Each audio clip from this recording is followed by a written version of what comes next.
Hello, everyone watching this in the future. Let's just get this camera set up here. Hi.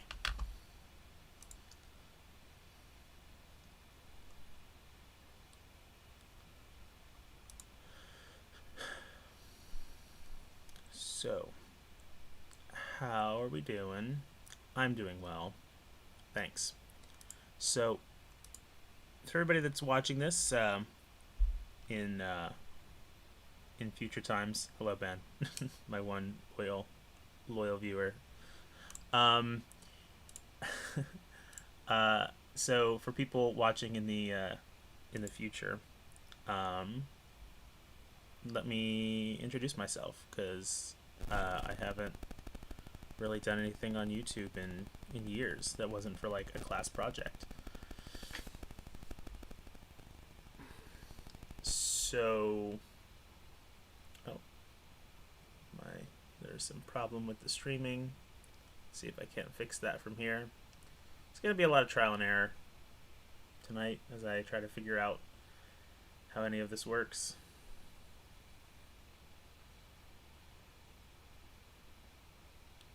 Apparently the stream quality is poor and not 100% sure what to do about that. It's probably just my internet connection, which is like fine. Let's see.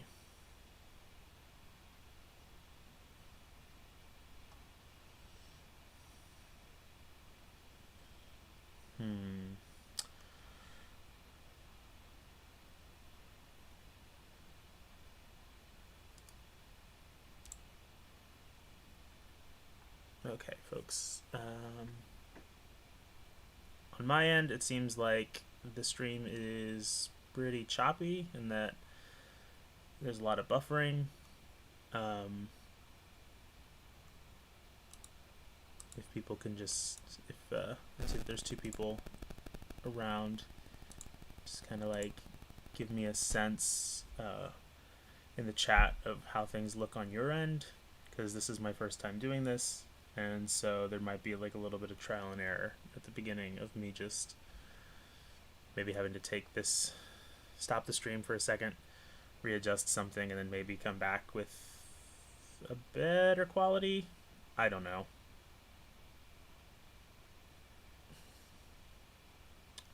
Let's see.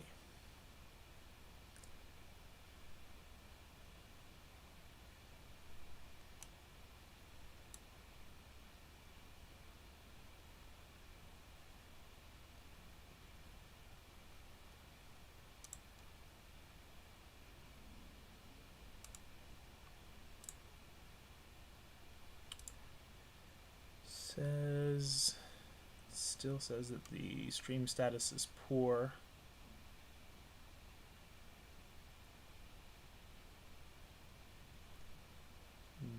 Maybe I need to turn down something. It's choppy. Okay. Alright, I'm going to take down the stream just for a second. I'm going to put it back up. It's all going to be trial and error a little bit. And then whatever the case is, next time I come back, I'm just going to keep going.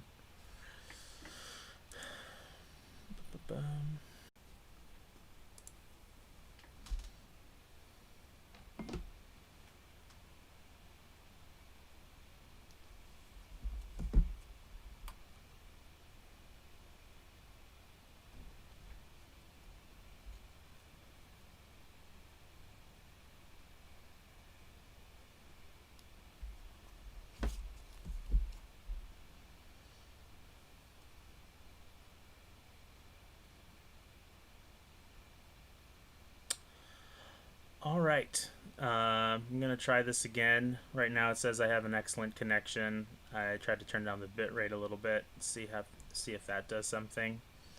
So I'm just going to keep going and just hope for the best. And if things get bad, then maybe I'll just turn this into a recorded video at some point. But anyway, hello, for those who watch in the future. if at all. My name's Aaron. I used to make, a few YouTube videos back in the day, and I lurk around in the Absolute Tabletop Facebook community and other role-playing places, and I was lucky enough to be invited to play in my friend Matt Click's game of the Mecha Hack Paladins, the game that he designed based off the Black Hack, and it's gonna be a good rollicking time of fighting mechs with nice, lovely young lads inside, fighting for what they believe in. So a little bit more about me. So I do a lot of dungeon mastering. I play a lot of 5e, but I also kind of cut my teeth on Call of Cthulhu, and some other like more story-based games, and just always trying new things. But mainly I'm a 5e player these days. So on top of all that, I am new kind of to this genre. I don't play or watch or interact with a lot of I guess the mech genre. I think when I was a kid, obviously, like, I watched a lot of Power Rangers, and then like at some point, like, I would catch Gundam Wing when it was on Toonami, but I would never be able to follow it. So it kind of lost interest a little bit to me. But other than that, yeah, it's kind of new, and it's kind of been infectious watching, like, during the quarantine, a lot of people have been getting into Gunpla, and the Absolute Tabletop community has been is obviously has a lot of fans of mechs and mecha in it, Matt Click being one, and so it's definitely intrigued me for some time now. And so I've been educating myself. I've been trying out things. So I've so far watched the entire Gundam Wing series, plus Endless Waltz, which was good. I really liked Endless Waltz. Definitely was like a little bit of a hurdle getting into Gundam Wing for the first time, but there's a lot that I loved about it, including the sort of politics and the personal drama, and the grandeur of it all. I think is pretty spectacular and almost Shakespearean, and so I was really drawn to that, especially as somebody who works in theater and enjoys drama. And so that's what I'm kind of hanging on to. This is definitely going to be based on Gundam, and has some more personal and interpersonal and relationship and romantic elements in this game, and that's what I think I can bring to this, is my ability to roleplay that. So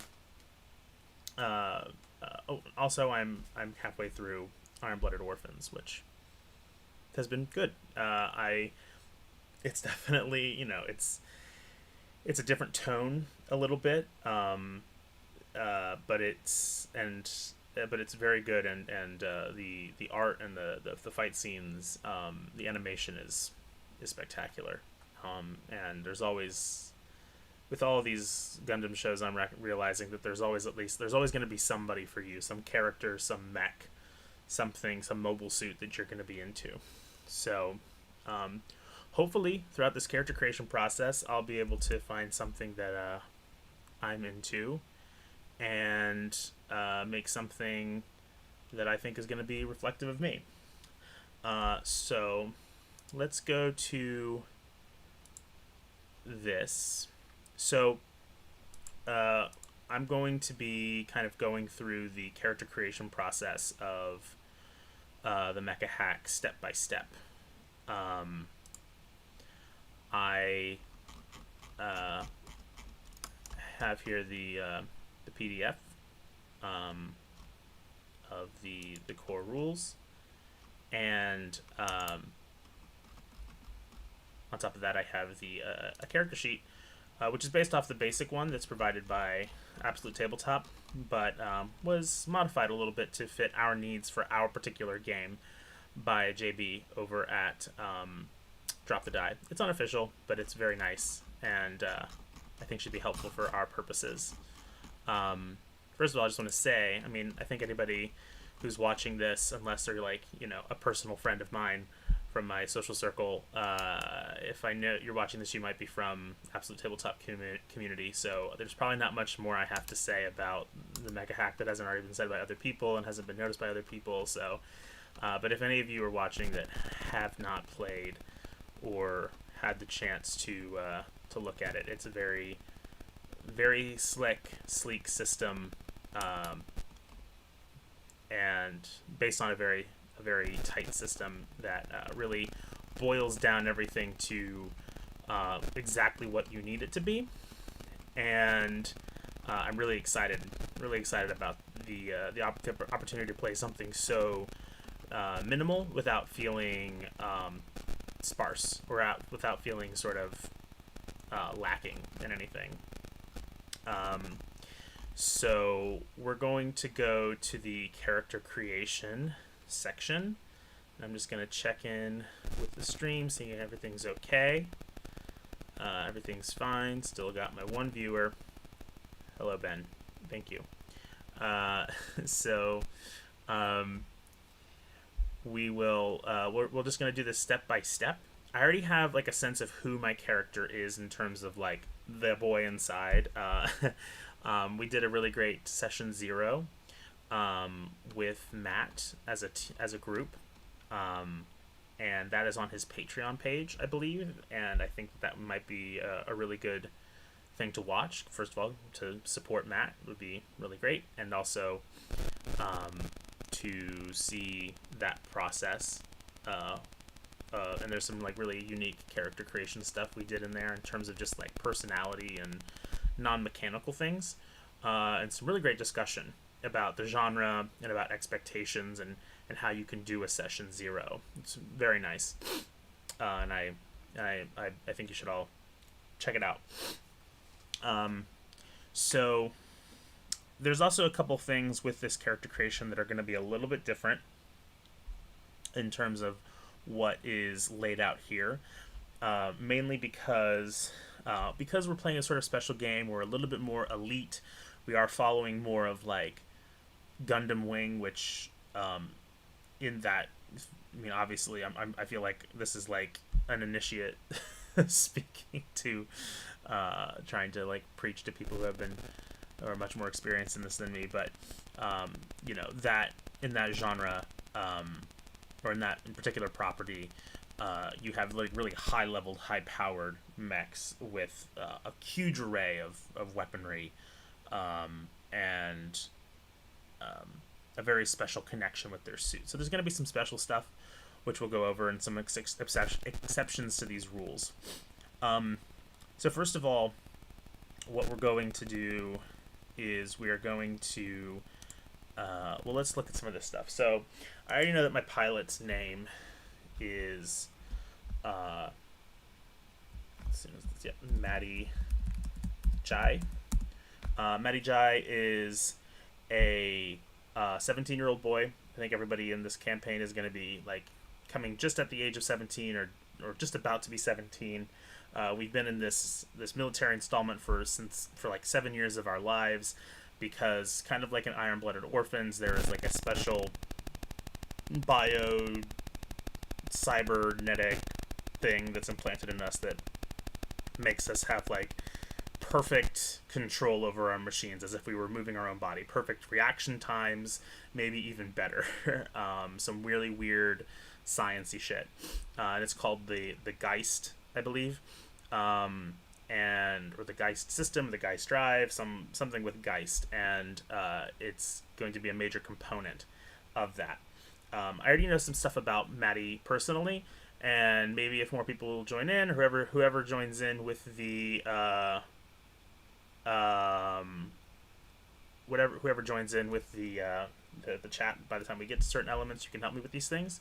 Oh, Ben, I came up with the name Matty Jai because when this thing was called Paladins, when I found out that this game was called Paladins, I thought, well, one of the things I liked about Gundam Wing was the fact that everybody, all the characters, or like 90% of the characters, are all named after a number, and uniquely named after a number. So and also like there's like this big trope within anime of like play on words for character names, and so for Matty Jai, I was looking up like a bunch of synonyms for like paladin or like a knight.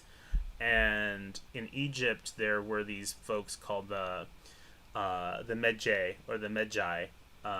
Medjay is one spelling. Medjai. They were like first they were a minority group within Egypt, and then at some point they became like bodyguards, and then they became like a full like almost like desert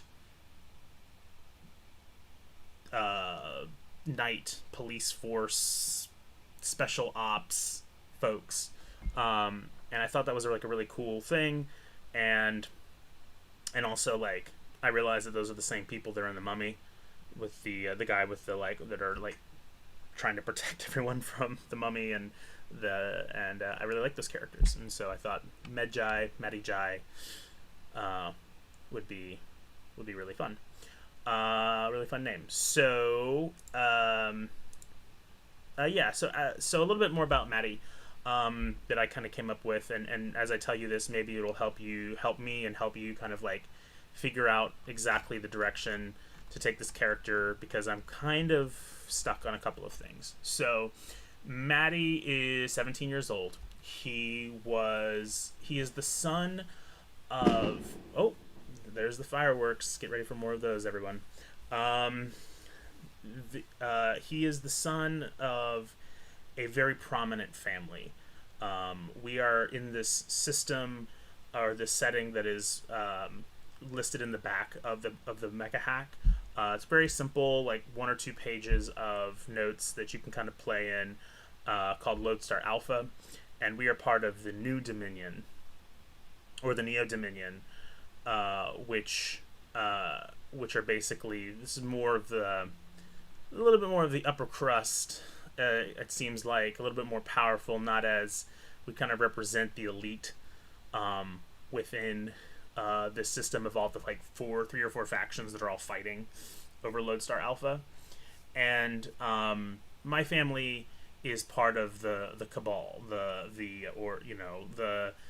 if in Gundam Wing they'd be like the Romefeller Foundation. These like, really elite families and people who basically run the government, run the Neo Dominion, and so I entered the installment at like 10. And I had an older brother who also was part of this, and was also part of this like new class of like kids that were being bred to basically pilot these exceptional machines. And I looked up to my brother very closely. He looked after me in the installment, and then he dies on a mission. One of the first things that happens is that he gives me kind of like some kind of token heirloom that I haven't quite figured out yet. Which is like a really strong memory for me, which connects him to me. But then he dies. He goes out on a mission. He like blows up. Obviously, his body's never recovered. It's huge explosion. But he dies in this war, and so Matty begins to sort of rebel, and he's going to start like. He leaves and starts like escaping the confinement of the installment, sneaks out, maybe makes like a rope made out of cloth or something, and goes into like the surrounding town of the installment, or the community of the installment, like some kind of like seedy bad part of town, that he starts to hang out in his rebellion. and he kind of becomes this like young queer punk. By the time this is happening, he's like preteen going into teen. He's definitely a little bit above his head. All the while that's happening, he's also being rebellious in the installment. He is not following orders. He's fighting with instructors. I think that he has a really strong sense of right and wrong, and so like if he sees that somebody's getting pushed around, or if he doesn't like the tone that like a drill sergeant is taking or something, like I could see Maddie like raising his voice, maybe starting to get into a scuffle. Definitely hard to discipline.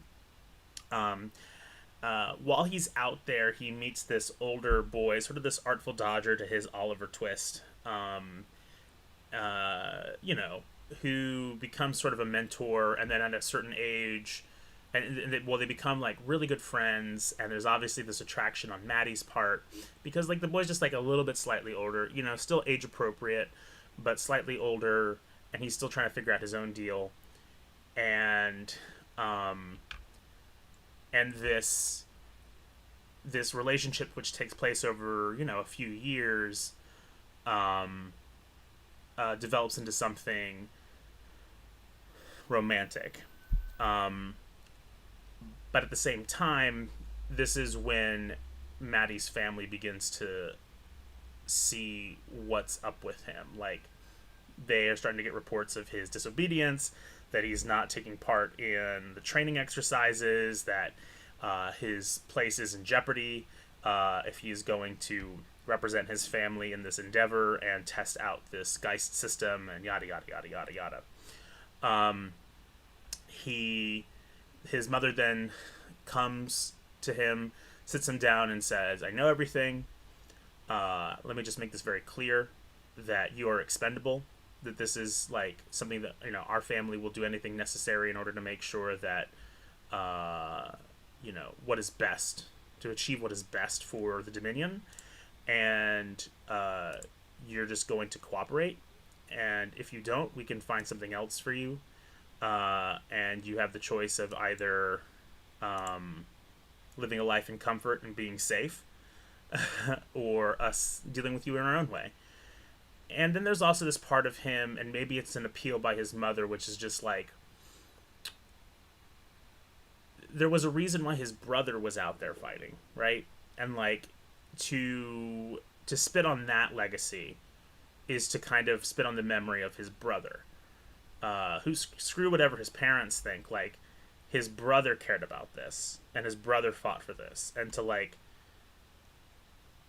for it to mean nothing, for him to say that it's nothing, is basically like just kind of crushing the memory of his brother. So he decides that he is going to follow through with his mother's wishes, who basically tells him to like cut off all ties with that life he knew before and just focus on this and put in his dues. And he decides that he's going to do that and go out there, maybe even looking for whatever his brother was looking for. His brother, not even physically, because, or literally, because, well, yeah, maybe because his brother has no body, there's maybe an element of that he doesn't really know what happened, but also just in a metaphorical sense of like, if he goes out there and fights the same fight his brother did, then maybe he gets closer to his brother and he gets a better sense of who his brother was and what his brother cared about, and he doesn't have to die in vain. And so that's what kind of brings him to like the moment before this, that, and when he makes that decision to cut off that other part of his life with this boy and with the sort of seedy element that he's a part of, he basically blows up the relationship with this other guy, and it's like a bit of loss that he has to like cut those ties and betray that person, and it's a big regret. And it's probably like the last major scene of his life that happens before all of this. So so that's Maddie, and that'll probably help us going forward in determining his character and his, like, the more mechanical things that make him who he is. So first things first, we have to roll attributes. And in terms of what we're doing for this game, we are not actually rolling attributes. We have a spread. The attributes in Mecha Hack are very simple. It's just power, mobility, system, and presence. This is kind of like your strength and your ability to like do damage. Mobility is movement and sort of your dex. System is a little bit of intelligence, a little bit of data, a little bit of how your thing runs and how you're able to manipulate that. And presence is just kind of like your charisma, social, also just like the presence and the and the of your mech and how it affects other people, and also your like kind of your leadership ability. So we have been given a spread by our good, yes, Ben. It is arguably the favorite character in the Mummy. So cool. Um, so we've been given a sort of a spread, kind of in this in the vein of 5e. This array of skills: 15, 13, 11, and 9. So another thing that I want to do, also with Maddie, just like a little bit more about him, is that he's a big kid. He's, stocky, chubby, chunky, fluffy, whatever you want to call him. He is brown.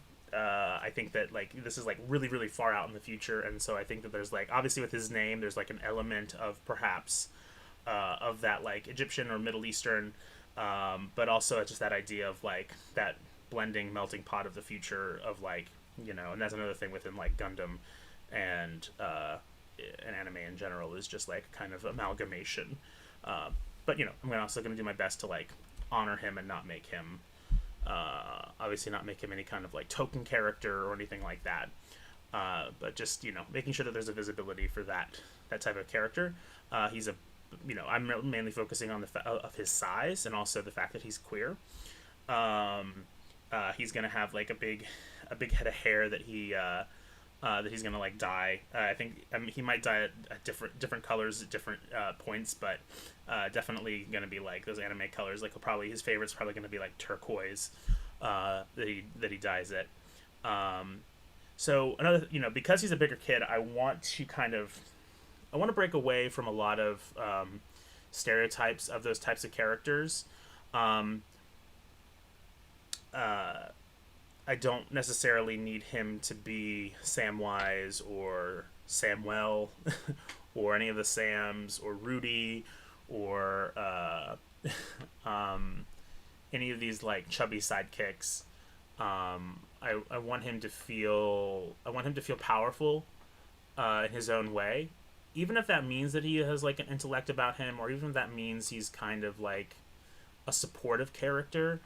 It doesn't take away from the fact that he can totally kick ass and that he is powerful in his own way, and maybe defies expectation, and maybe like the mech in a way is a way for him to go beyond the bounds of his body, but at the same time, like, he loves his body. He doesn't have any shame about that. He likes that he eats. He likes eating. He likes engaging with that part of himself.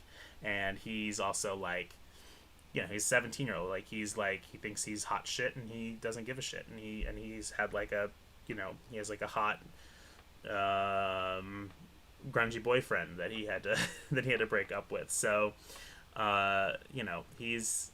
he's gonna be, he's also, I can see him being a character that's gonna get into like a lot of like social situations with other people, and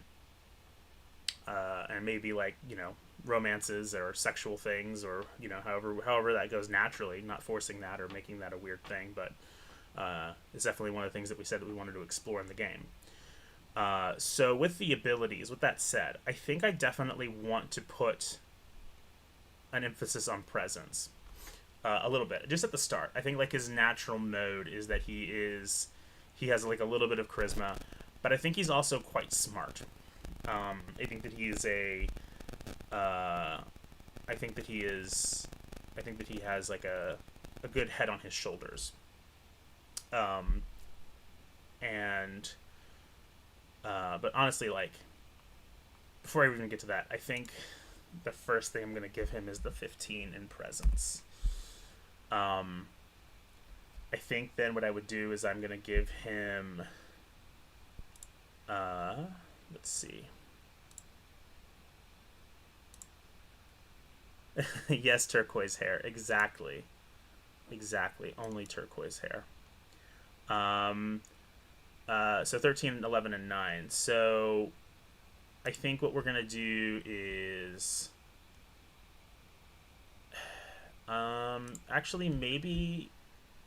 I actually like the idea of him actually being more mobile. Because I feel like that kind of defies something about, like, being a bigger guy. Is that, like, yeah, he actually is kind of, like, dexterous, and maybe he's not, and obviously because this is going to be related more to him as how he uses his mech, he might not be like an acrobat or by any means necessary, or like is going to be like easily be able to play like limbo or walk a tightrope, but the way that he is able to manipulate his mech, his dexterity in his hands, his reaction times, I think that would help with his mobility. I still want him to be smart. And just so anybody doesn't know, the way that the system works, as opposed to these having a value or a modifier that you add to your die, you're rolling a d20 and you're trying to get under it. So, with these, I have an above average chance of succeeding.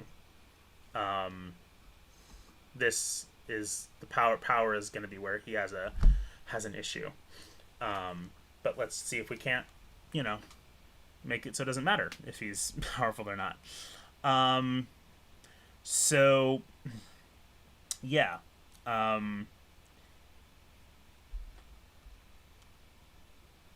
That looks good to me. I know that these are going to improve as he... I know these are going to improve as we pick, like, certain things about him. So, next, we are going to go to the next part of the character creation. Now that we have that, we're going to choose a pilot and a roll. Roll or choose a record. So, choosing the pilot. These are all the pilots. There are 4 of them. And we have 5 players. I think that this has kind of been decided for me, actually, a little bit. And, this might be subject to change between now and when I start playing next week.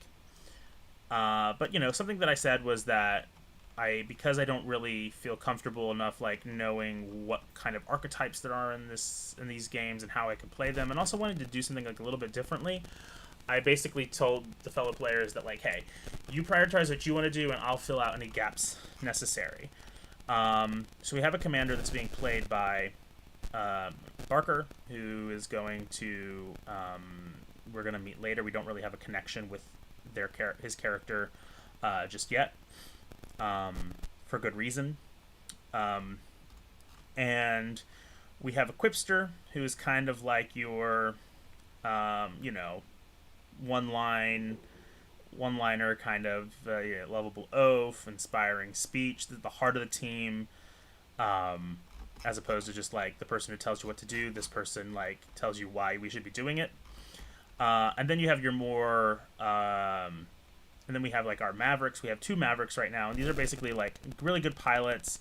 And also people are just going to charge in headlong. Like these, I could see these being sort of like, I think most of the protagonists of the Gundam series and other mech series tend to fall in this category. They're kind of like reckless. They're loners. They're just really skilled at like manipulating their mechs. And then you have the engineer, and the engineer is the only one that hasn't been taken yet. And honestly, initially I did not want to be the engineer, and that's my fault for like maybe not saying so. But yes, Robobard. Because like again, I wanted to kind of, I feel like most bigger, well, to be fair, a bigger character or a bigger guy would probably more likely be cast as the Quipster, the sort of lovable oaf, inspiring speech. Like maybe he's not as talented with his mech, but he, my God, we love him. He's kind of like the biscuit of our of archetype.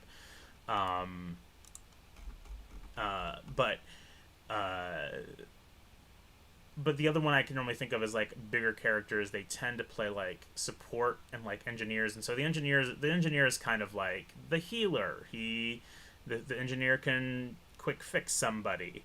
They're also smart. and you know, and that seems to be like a comfortable place for like bigger guys in anime and in other fiction to like sit.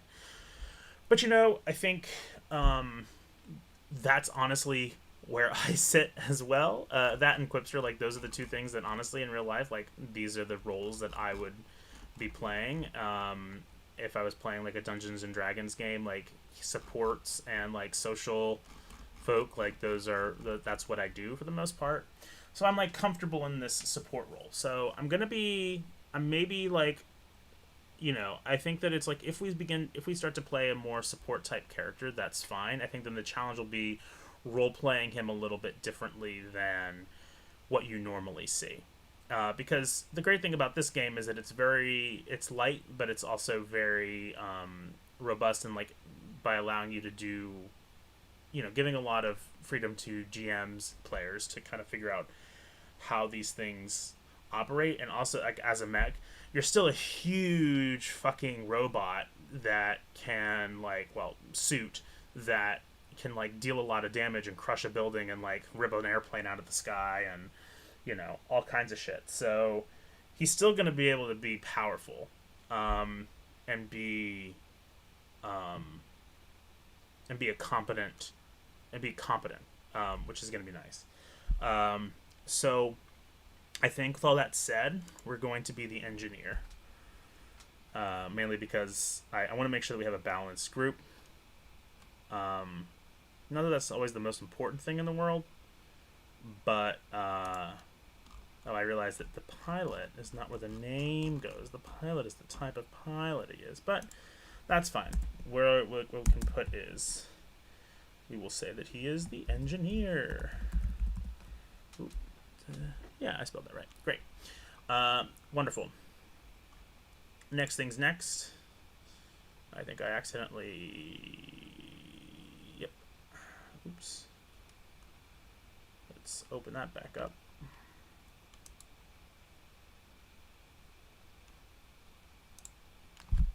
Oops, that was also the wrong thing. So it's going to wait a second for those things to pop up. Let's go over here. Nothing new in the chat. We do have another viewer. Hello, other viewer, whoever you are. Things got started a little bit later over here because I was trying to figure out how the hell to stream and playing with bit rates and all kinds of goodie. So if you're here and you're new, say hello. I have no idea. This is all new to me, but I'm having a good time. So, okay, here we go. Oh, boy, that's a big one. Let's do that. Great. So, let's go down.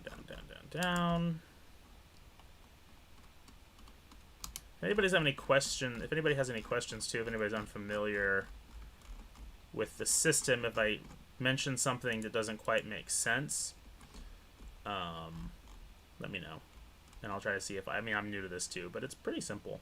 I have like a little bit of a handle on it. So as he's the engineer, what he's going to do is he's going to add 2 to his system and 1 to his mobility. So this is good. So I think we're going to make him, he's going to have like pretty evenly spread in terms of his abilities. His power's going to suck, but you know, that's how he's going to grow. He's going to find his power. Maybe that's like the thing that he needs to work on, and well, maybe that's something to think about in terms of like who his character is and what he wants. But it's good, like, you know, maybe he's not like super talented in any of these things. Maybe it's because he never really spent enough time in training. Maybe he was maybe he just never, his heart was never in to any of this, but and so he was never really able to focus. But these are, you know, his general stats, and so kind of, you know, kind of going along the lines of like a bard. Maybe he's like a little bit more of a jack of all trades and a master of none. So which I relate to, somebody who kind of just dabbles, and and that'll be fun for him. He is somebody that has to like live in two worlds, which I think like a lot of queer people relate to, which is just you have to kind of like sit in between two worlds often, and sometimes it makes you like, and because you have to like live and spend your time, devote yourself to like those two sides of yourself, it kind of makes you kind of shitty at both. You never quite have the you're never straight enough or queer enough or anything for anybody. And so maybe that's like what a little bit of this is. Though he's still pretty good. I mean, he has an above average chance of succeeding in 3 of his stats, so that's good. The other thing that he has is he has the pilot ability of I think it was called Gearhead. No, that was Gearhead was that thing. He has Quick Fix, so he can use an action. You can use as a use action. So there's several different types of actions that basically create the ability of what you're able to do in a given turn. And there's like I think 3 or 4 different actions, and you just decide, which ones you're going to do, and depending on which types you do, you might test your mech a little bit.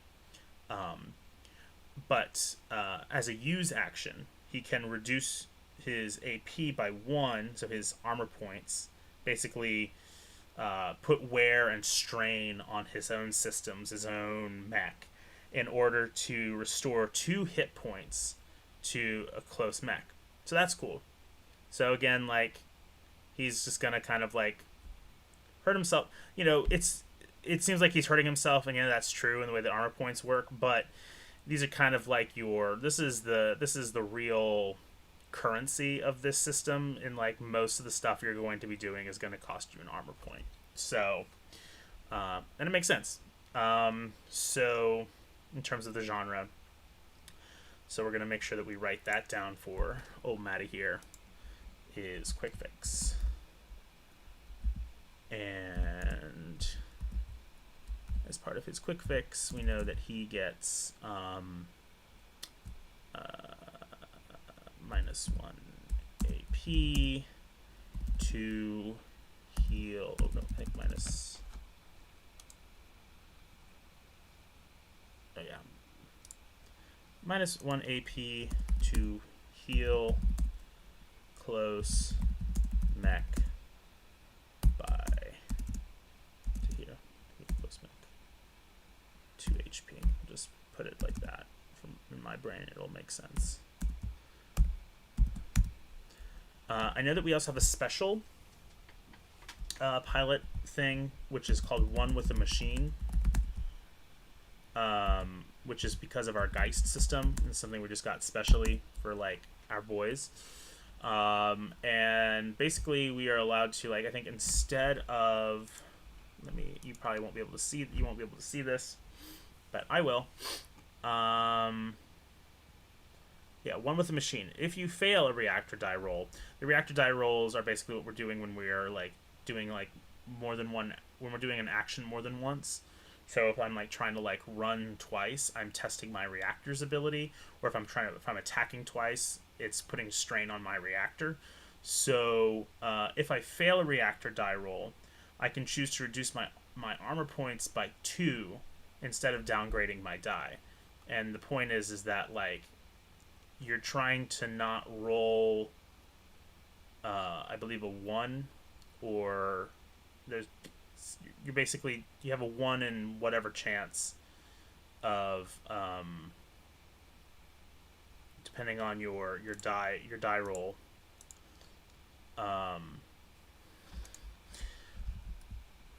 Well, I'll explain it when we get to the reactor die, but essentially -2 AP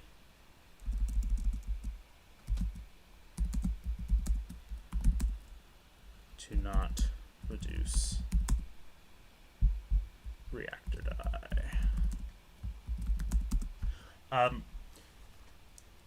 So yeah, you have this reactor die and different chassis, which are like the actual like mechs that we have, the sort of frames that our mechs are built around. They're at different values from like D6. I think they start at values from like D6 to D10 depending on what your mech is. And when you test the reactor die, I believe if you roll a 1, or it's either a 1 or like the maximum value on the die, you it's going to cause like a problem for your mech. It's going to basically like screw you really badly. So if you can increase that reactor die, also it's going to like make your reactor weaker, and it's just going to have these like cascading bad effects because the more it happens, the worse things happen to you. So instead of like making that reactor die worse, you can just hit your armor a little bit and weaken yourself on a more superficial level than screwing yourself internally. But that's going to depend on what my chassis is. Okay, so that's it for the engineer and for pilots. Record. I already kind of have a record. I'm not going to worry too much about that. But it's nice that they have like those tables in there. Absolute Tabletop is great with providing a random table for background character stuff and all kinds of things. So the next thing we're going to do is choose a chassis and roll or choose a call sign. So in general, what my record is going to be, because we are like these new kids, they're like new shiny new mechs that they're just going to be dropping out in whatever this first mission is. Essentially, my record is going to be, I mean, there's all the stuff that I talked about earlier, but I think the most important one, and maybe not everyone will take this, but it seems like it's the most sense, was, where is it?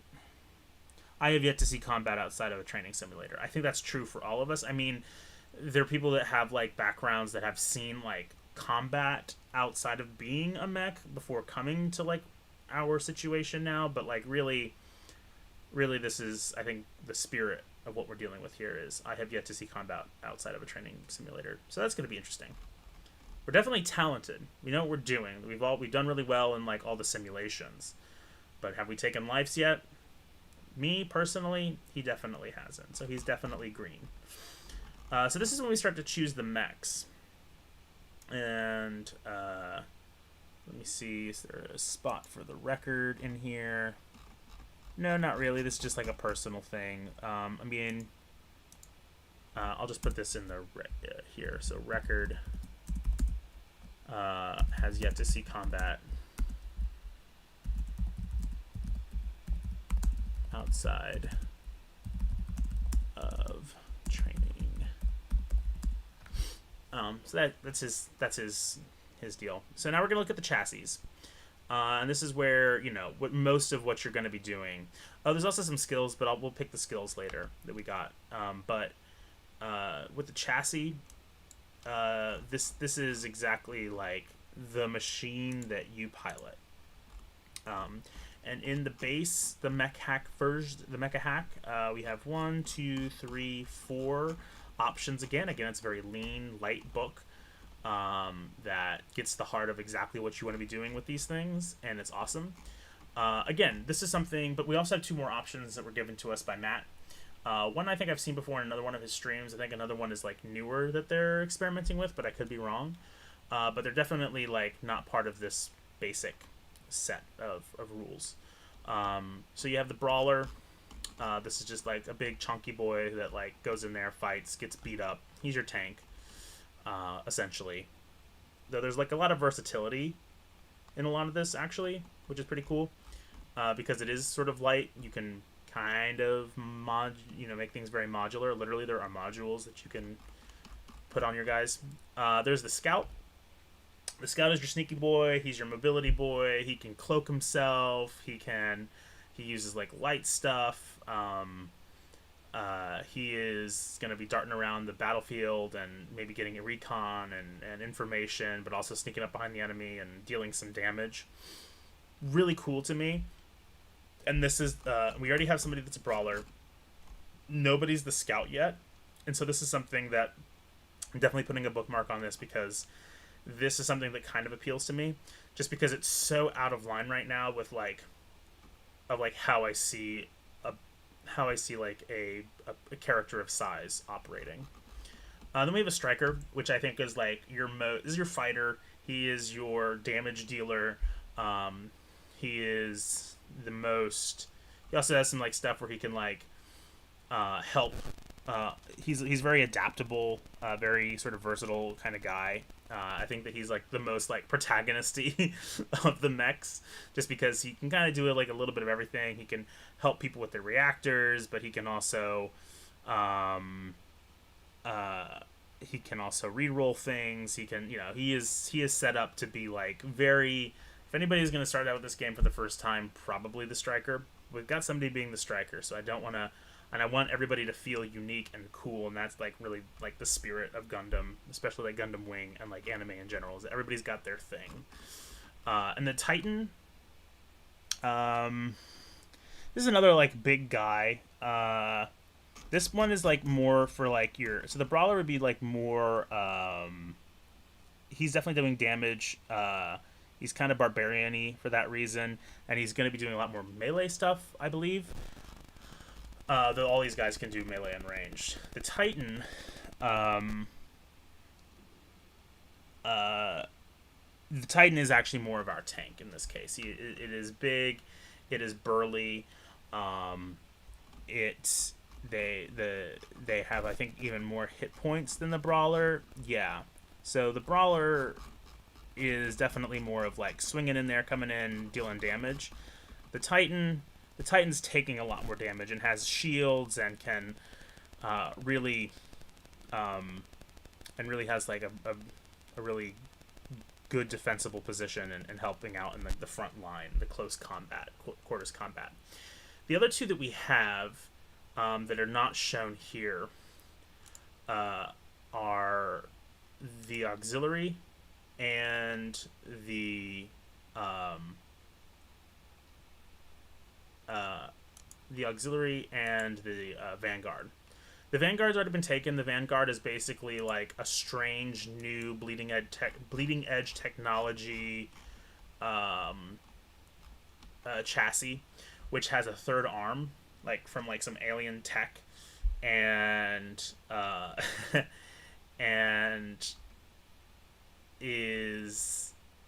so can like make use of that alien appendage.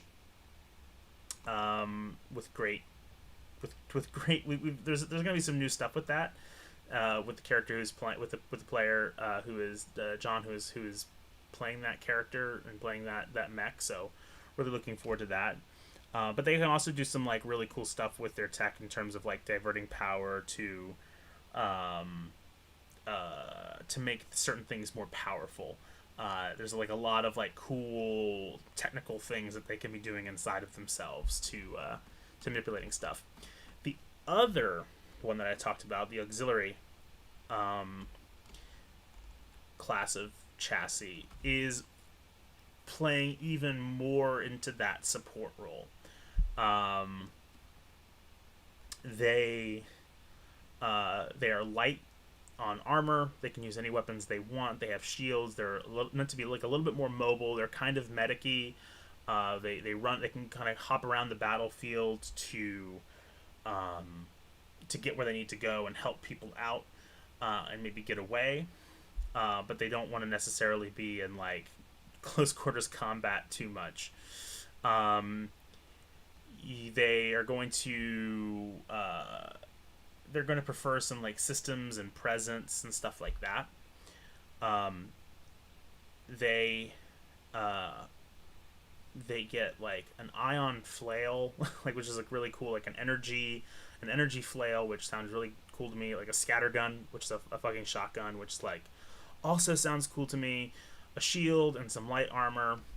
We're also going to be able to like completely customize our equipment in this game too, which is another thing that's special for us. But we can also choose a nearby mecha. The Auxiliary can choose a nearby mecha, and whenever they are required to roll the reactor die, we can roll our reactor die instead, which is pretty cool. Like, you're allowed, you being on the battlefield basically allows your friends to push themselves to their limits, and you kind of take the you test yourself with that. And like, luckily our reactor die is a D8, so it's pretty good. And we can also kind of do like a bardic inspiration kind of thing here. Use an action to choose a close or near mech. They gain a d6 when they can choose to roll, and that they can choose to roll and subtract the results from a single attack roll or test made to avoid damage. Roll your reactor die. Only 1d6 can be assigned to each mecha at a time. So, we basically roll a reactor die in order to like help out people, and that sounds really cool. So again, I wanted to get away from the usual way that a character like Maddie might have been played, but I'm definitely comfortable playing a character like the Auxilary, and we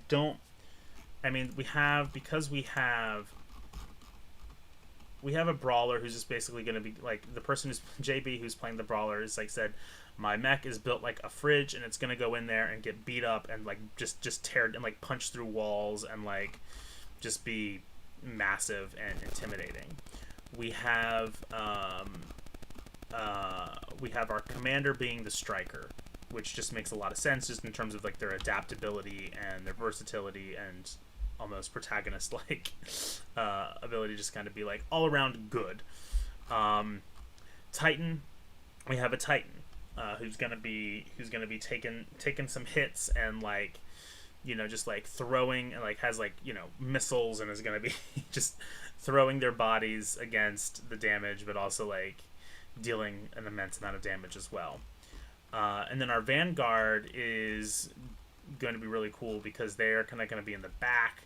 There are certain weapons that are harder to use because they're so unwieldy, but because of their third arm, they're going to be able to just like blast through people and not be seen, but also like create like a siege, almost like siege armor around them, so they basically just become like artillery, which is going to be really cool. So obviously, with those folks in mind, we have two folks like the Brawler and our Titan. Although the Titan doesn't necessarily have to be in the middle of the action, but all these characters are like, these three characters especially are going to be more likely to be out in the middle of the fray and like getting hurt. So having an Auxilary will be nice. Obviously, I'm already the engineer, so that's going to be, they're going to, I'll be doing like a little bit of help, in that regard. So we're not going to be completely without like any kind of like healing or anything like that. But yeah, the Auxiliary just is cool. It's nice that it's like special and neat, and there's like the weapon it has at its disposal is like really cool, and it's helpful. But also, like, the idea of being the scout is pretty interesting, too. Like, we definitely, like, our Vanguard is kind of taking on the role of being a little bit more sneaky and a little bit more stealth for us. A little bit more, though, from at a distance. The scout might have to be... might be less focused on recon and like a little bit more just like being out in the battlefield and like moving around, dealing damage to one person, moving away, and dealing damage to another. So I don't know, I'm kind of, and like again, like this is such like a different thing for a character like Maddie to be doing, and like maybe it's weird for like the engineer to be in the scout and not the Auxilary, but I don't know, we'll see. I'm curious if anybody has any opinions on that. My two viewers. If anybody has any thoughts. Oh, hi Matt. Okay, so how things have been going? Well, I've been fighting against the reactor die that is in my computer essentially from the very beginning. And I've been in the beginning I was just rolling bad on that reactor die inside of my in my computer, but now we got things started, so we're doing okay. Other than that, what we're doing is I have made it up to the point of, so I've been talking about Matty, who he is, and I picked his pilot. We're an engineer. That was kind of a given because that was like what was left, and I wanted to fill in a role that hadn't been filled in yet. And we gave him his stats and all that kind of stuff. He's going to be pretty evenly distributed in his stats here, except for power. Power is where he's not great. And so what I'm kind of stuck on right now is that okay, great. So the idea of the engineer scout. Sorry if I'm talking about things that you've already seen.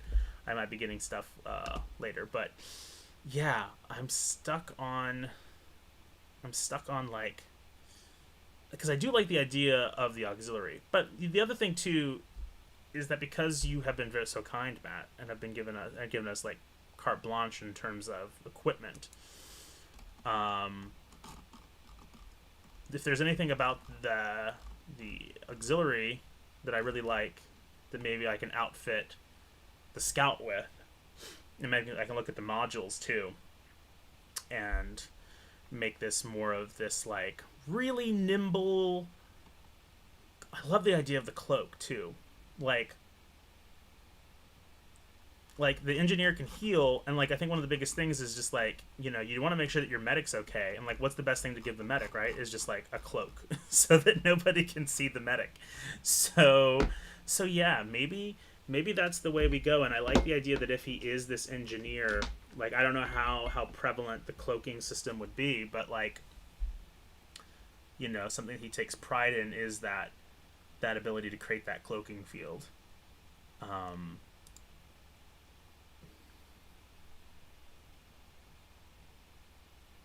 Yeah, so I think that with like all of the things that we've got, we can definitely make it what we want it to be. You know what? I like this, and again, I like the idea of putting our thick, beautiful boy, Maddie, inside of this slender, mobile scout. So let's do it. Let's just say fuck it, and we're going to make him a scout. I also like the idea, something I was thinking about too, and this kind of like makes it even more of a well, I don't want to say that, but all of the Gundams that I have seen, I mean, they're not always like masculine, because like I'm watching Iron Blood and Orphans, and there's a lot of like purple and pink Gundams in that sense, but like if there is like, especially like the protagonist Gundam, it's always kind of got like masculine features vaguely. And like making a mech that kind of looks like a lady, I kind of like the idea. So I think that's going to be the case with this scout. Is it's going to be kind of like looking like a nimble dancer that just pops around and becomes a nightmare for the enemy. So this is going to be good. I like this. And even though like mobility is not his best thing, it is pretty good. So I like it. And I like that it's weird. I like that the engineer and the scout are happening at the same time. Very cool. Thank you for the encouragement, Ben and Matt. Okay. So the next thing that we need to do is let's list out what the scout can do specifically. So the scout has let's see, what do we need to worry about here? So we know that the scout has a hit die of a d6. So we will go to there. We will do this, and he has a d6. Huzzah. We know that the damage die is a d6. And we know that the reactor die is a d6. So pretty simple. Very straightforward. We love to see it. Starting hit points, I believe we are starting at max, so it's going to be d6 plus 4, so our hit points are 10. So we are at 10. This might be more where you put your damage. I'll just say we're 10 here. I'd prefer to count up than down. So 10. Next things next. The things that we are proficient with are light armor, light weapons, and shields. So I'm just gonna put here light armor and weapons.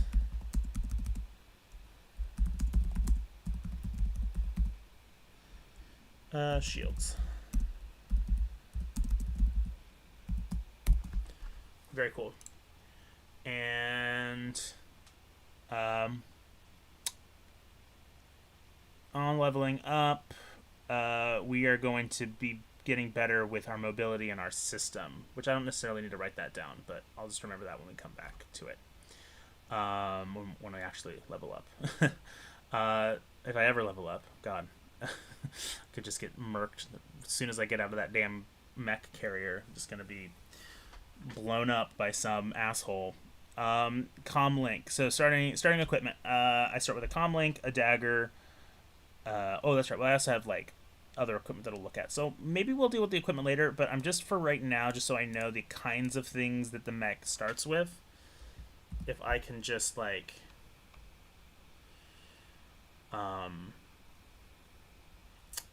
if I just remember that when I'm looking at the equipment later, that that's what we're doing. So let's look at the chat here. Yeah, with the modules and consumables, you might be able to. And being able to move around unseen as a support is pretty dope. That's very true. And I love how Ironblood Orphans works in different Gundam silhouettes. There are some feminine mecha in that show for sure. Even Barbatos has an interesting silhouette. It is true. And something, I mean, even beyond like the feminine or masculine and like it, like, I mean, I've seen 2 Gundam shows and really 2 mecha shows in my entire life. And it's been Gundam Wing and Iron-Blooded Orphans. And what I liked about Iron-Blooded Orphans is that you'll have like Galio, or however you pronounce his name, like his mech has like 4 legs or something, so it kind of is like centaurish, and that's very cool to me. So just that ability, like challenging how we kind of perceive these very well loved and iconic toys is very nice, and that's intriguing to me. It's very, very, very cool. So let's go back to our character screen here. At least for me, I'm going back to it because I do not have a second monitor. And I'm just gonna put down these are the kind of things that my character would have. So when I'm looking through my shopping list, that's what I'll refer to. All right. Next, we have Ambush. You have an advantage on attacks made while hidden and deal 1d6 additional damage. We love it. We love our roguish chassis. So, Ambush, Sneak Attack, and d6.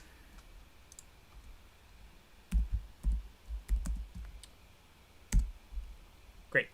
And Cloaking Field. As a use action, activate your Cloaking Field, and it's going to be reactor die. Okay, so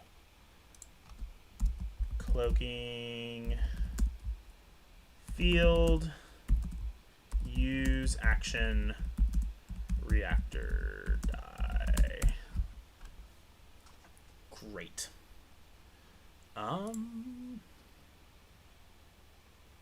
Sweet. And then that's all done. We are going to go back to the top here, look at our little checklist. So we've chosen a chassis. Oh, and now I got to choose a call sign. So, again, as Absolute Tabletop is so wonderful at doing, providing wonderful little random tables here, I think that there are people who chose things that are not on this. Oh, this. Oh, yeah. So, yeah, we all start with Paladin because we are Paladins. So, this is chosen. Our forename is chosen for us.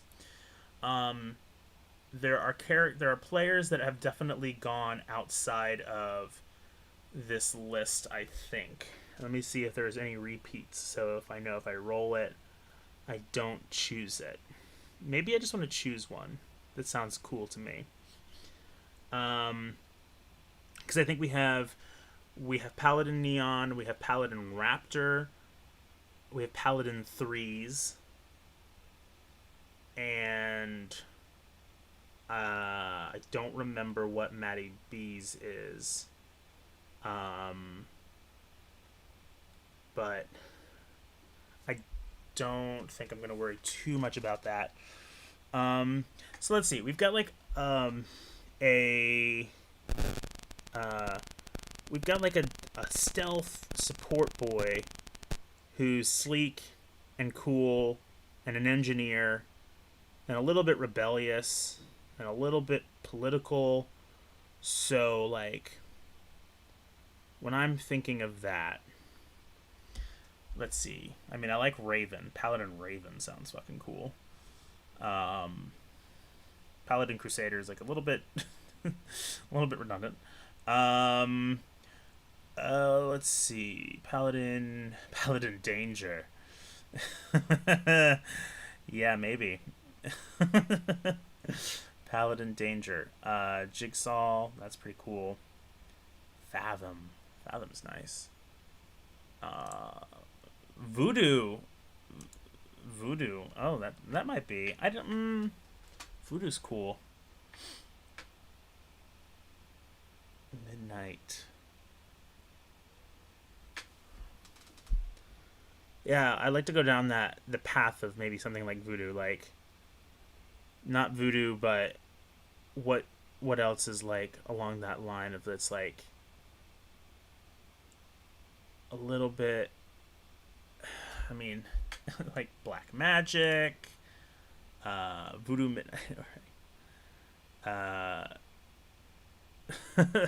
Voodoo Midnight, or I guess Boo Boo since you're a medic type. Midnight for the sneaky aspect. Well, yes. Oh, I see. Voodoo was part of the first name. I already have the first name of Paladin, so yeah, I have to stick with Paladin. But I could always choose one of these guys too. I guess like, there's nothing stopping me from that as like looking at possibilities. Let's think. We've got Breaker, Wing, Dagger, Gladiator, Hunter, Phobia. Let's do Paladin. Ooh. I am kind of drawn to Raven. Paladin Raven. Maybe we'll go with that for now. Paladin Voodoo Midnight Bonina. Yes. That's the like official name, but in order to you can't, if you say that whole thing in the middle of a battle, then by the time you finish with it, you're just gonna get hit by a missile. So his call sign is Paladin, and we also had that idea of a dancer too, a Paladin dancer. That sounds a little weird.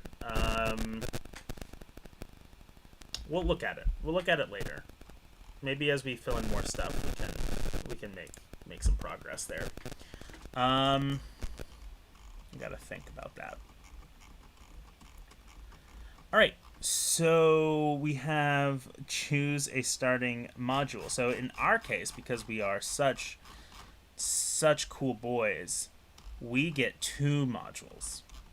And this may change for me as I have conversations with the other players, because again, I want to feel like everybody's filling a specific role, and so if I feel like there's too much overlap, then I might change something here. but this is going to be a good chance to just kind of like think about who we are and like what's important to us. So we have the offensive modules, which might be cool. It's without the power, it's really not going to be, you know, look at stuff that like tests something that's not power. So we have the Quake Generator, which we test presence. If you succeed, you deal 1d6 damage to close enemies and push them to near range. And you roll your reactor dice. So that's almost like the Thunder Wave ability, which is like, or spell, which is one of my favorite spells in D&D. And I do like that, especially if he's not super powerful. That could be like the idea of just like sneaking in, like doing that and like just pushing everyone away for a second could be cool. I know we've got somebody doing siege mode. I know somebody's going to be picking Missile Barrage for sure. I think somebody said that they were doing Grappler. Mobility, Static Cloud, I know also somebody is doing. Targeting Array, this is going to be using our system. If you succeed, gain advantage on your next attack against an enemy. Roll your reactor die. Oh, that's cool. That's cool, especially if like I'm kind of being a little bit roguish, sneaking in, and then like want to like deal even more damage to somebody, or at least like make sure that I'm dealing damage to somebody. That'd be good. So the targeting array might be nice. Barricade Mode. Roll your reactor die. You reduce the incoming damage by half and recover yourself. So basically, it's kind of like almost taking like a defensive situation, and you know, just kind of like locking down. Exothermic plating. Choose deal 1d6 damage to that enemy.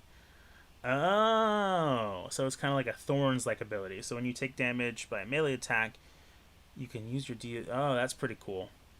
Nanos Shroud. As a use action, gain 1d4 armor points. Ooh, I like that. Something that I really liked from Gundam Wing was, I don't remember what they're called, but there's that shield system. There's that shield system that Midnight Cha-Cha.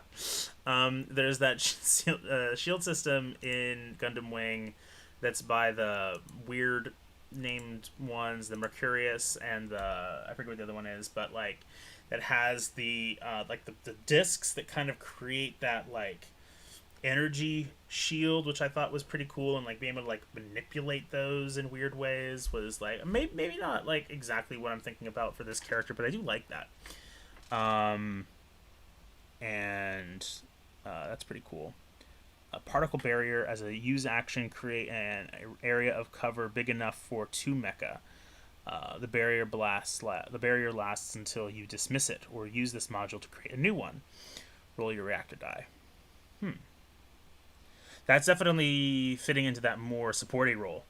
Definitely. That could be cool.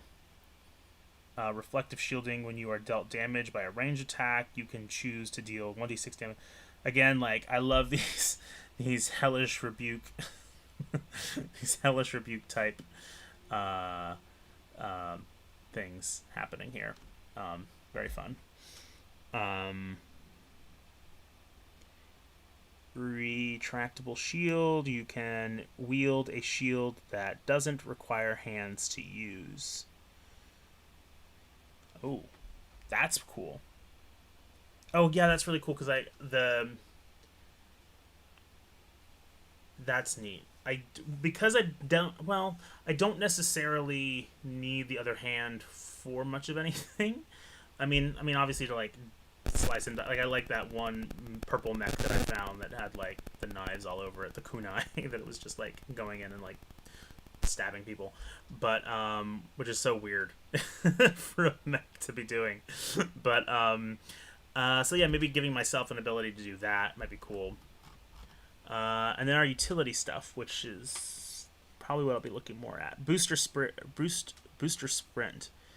Move twice with a single move action. Roll your reactor die. Oh, that's good. That sounds like something that I'll be doing. Ooh, mines. Use an action, plant a mine. That's cool. Jump jets as a move action. Move instantly to a far location without provoking opportunity attacks and ignoring difficult terrain. Whew. Very cool. Rocket fists.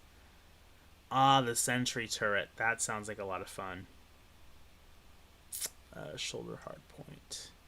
You can mount a ranged weapon on your shoulder that doesn't require hands to use. That's special. Super reactor. Increase your reactor die by 1 type. So here's the thing. The super reactor might be good for me because, like, if I'm looking to do stuff that's just kind of like zip, especially like, okay, I'm the engineer, right? So if that's definitely seems like something that maybe like he would care about, is like, and be his precious baby, is just like, is making sure that he has this like really unique, really great power source. And especially like if I in the future want to be like using these cool abilities of like cloaking myself and then doing something, or moving around as much as possible, like having more breathing room with my reactor die could be really cool. I know somebody's doing vehicle mode, so I'm gonna step away from that. So I think for now I'm going to do super reactor as one of my modules. This reactor, it's super. Vayayata. Vayayata.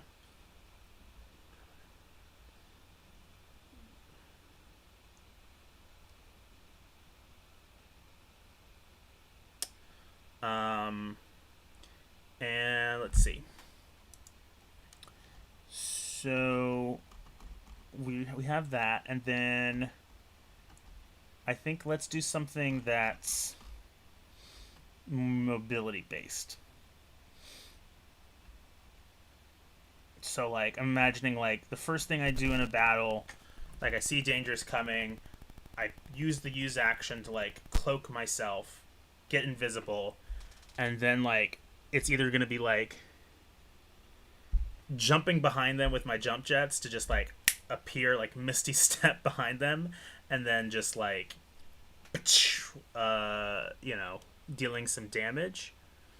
But also that could be very useful in order to like get close to somebody, because I believe the engineer's thing is close, right? Yeah, a close mecha. So I'm gonna want to be able to like get near people. So the ability to just jump.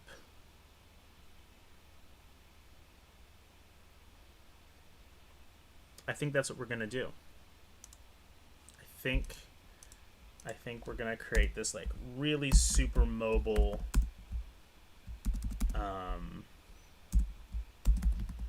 person that can just like get anywhere they need to on the battlefield as quickly as possible, and also like as stealthily as possible, and use the full range of their abilities with less of a worry about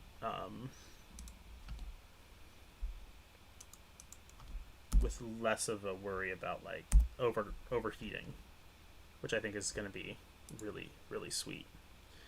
Okay, so that's done. Next, we've chosen the modules. I think the next thing is probably going to be equipment.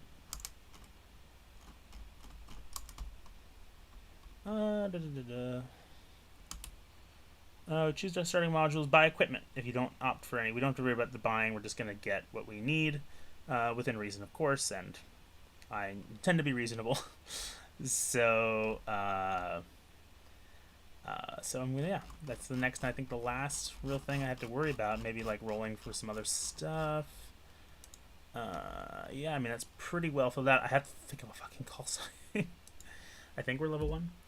Armor points. I have to look up the armor points again. This is a cool thing about this system, is the use of the this bullseye situation. Instead of thinking about, oh, I'm 60 feet or I'm 20 feet or whatever, especially when you're dealing with something that's the size of a fucking boat. You know, just thinking of distant, far, near, close. And I think that like this could be even something that's like easily adaptable to like your theater of the mind stuff. And I would like to try to I mean, I know this is all like based on D&D, but grafting this onto D&D would be very useful in the future. But anyway, so cool. Let's look at some equipment. Let's do some shopping. Yes. So I'm dealing with like light stuff. So light armor and weapons, and also I can just do shields. So yeah, I mean the comm leak's a given. We're gonna keep that. Oh, and then we also get to add a weapon quality. That's right. Very, very cool. Something I was like thinking about now that I'm thinking about where this like idea of this like stealth boy who uncloaks himself in the middle of a fight. I think that Catra does that as Sandrock. No. Catra doesn't do that. Does Catra ever get? I know that that's like a thing that Death Scythe does. That Duo does. But for some reason I have this memory. Maybe I'm wrong. For some reason I thought that Catra at one point like uncloaked himself and like came in with those shotels and just like, which is very fun. I like that. Maybe I'm just like, that's my imagination. That was I was thinking. Oh, that'd be cool. What if my sweet broken boy Catra? What if we just gave him some invisibility just so he never gets hurt ever again? So all right.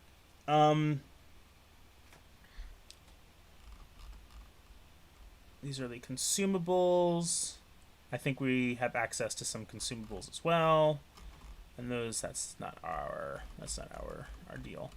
So in terms of like, this is like more gonna be a lot more flavor than anything. So we already have these daggers. I like the idea of like the revolver. Just the idea of like a mech revolver is very cool to me. So I think that like we'll give ourselves.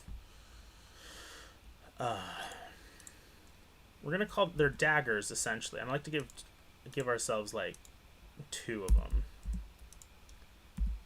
but like essentially short blades, like a light melee weapon, but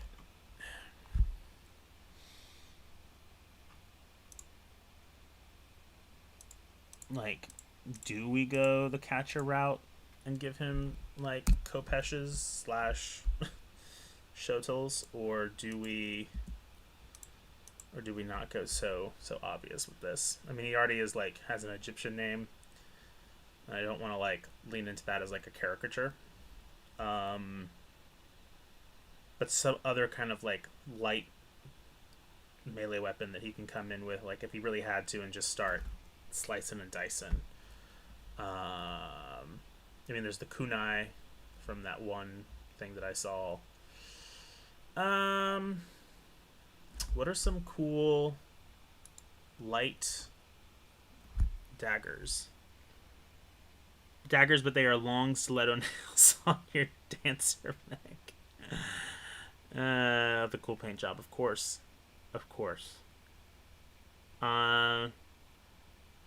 Well, like maybe like it's something like that. Maybe it's like I don't know if that's like a thing, but if it's like a claw, like a retractable. Well, let's see what are the qualities. You can have an arc.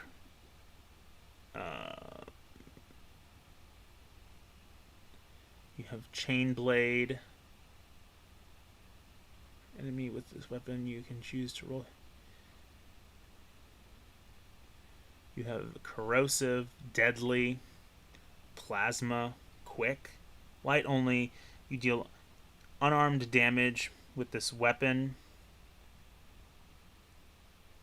but can make 2 attacks with it. I see. Sniper throne. Throne would be cool.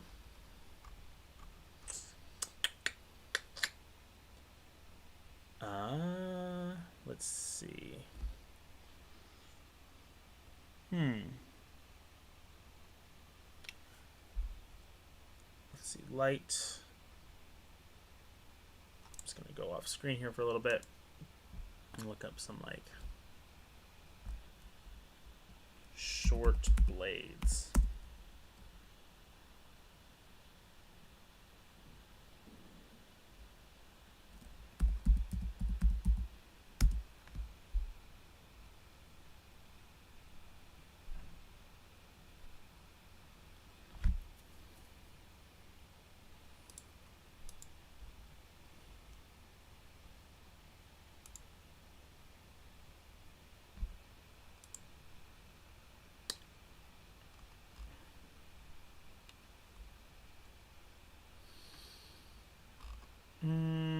Okay.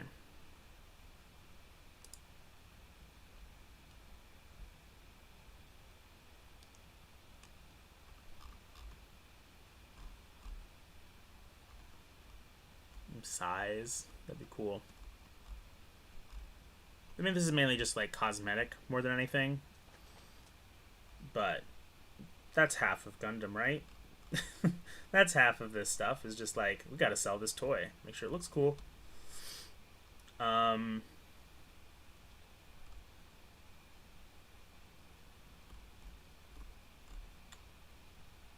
Sax, Gladius, Xiphos. Oh, that's like a Greek sword looking thing. That's cool. Basilard. Oh, is the Basilard that like real chunky guy? No. It's pretty cool though.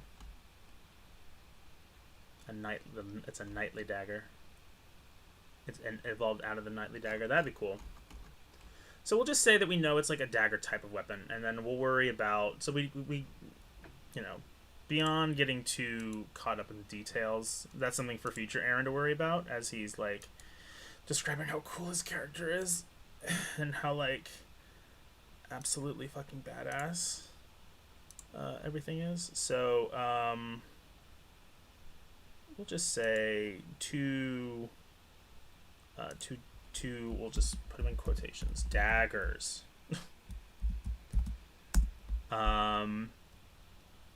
We'll say he has 2 revolvers. He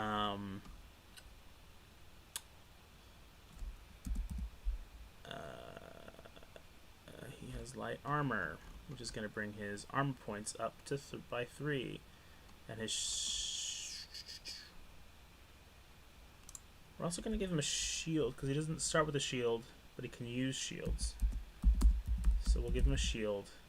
So normally, it means he won't be able to use his daggers all the time. But if he had to, he could switch out. It just depends on like how he's fighting. Because that's the thing with like mechs, right? Is that they'll change depending on like what's. I mean, like, every once in a while, like, you know, I'll watch a mech. It's like, oh, this person just has a gun in their shoulder. Okay, I believe it.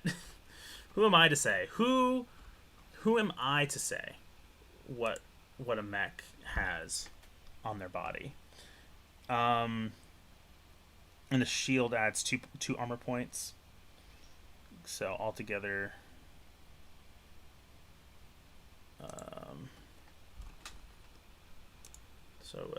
we're getting 5 armor points. Shield. He has a shield. And I can add to this. This is not the most important thing. You get the idea. Anybody who's watching this, what exactly this process is. But I should start thinking about the weapon quality. Definitely. So I can make the damage less on my dagger, but I can make him deal it twice, which is cool, which is like an improvement overall in terms of damage. not doing sniper. Thrown, light melee only. You can attack near enemies with this weapon, which returns to you. Ah, well. That's cool. That's something to think about.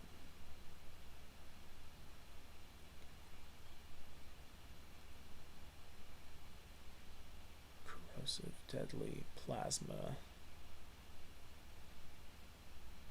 Oh, this weapon's damage cannot be reduced by armor and shields. That's...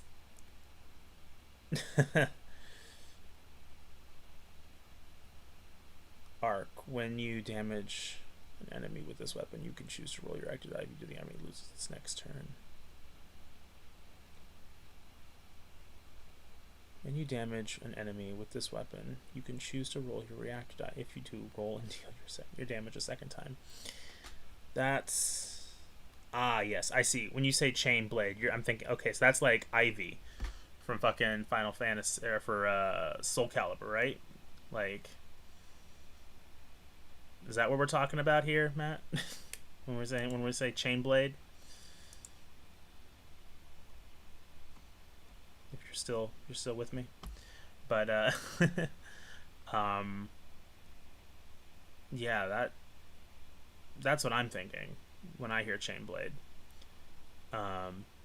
Which sounds sexy as hell. I know that there are examples in Gundam outside of with have a chain blade outside of, you know, the sexy boob woman from Soul Calibur, but from my queer lens, the chain blade, or the snake blade, I believe it's called, is Ivy's weapon. In which case, yes, to chain blade. And I think that's what we're gonna go with.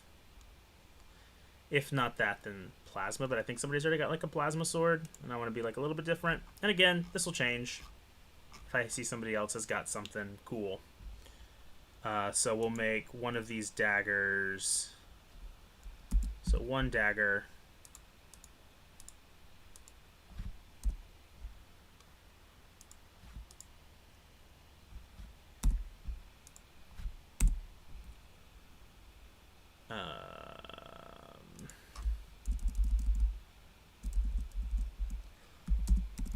One chain blade.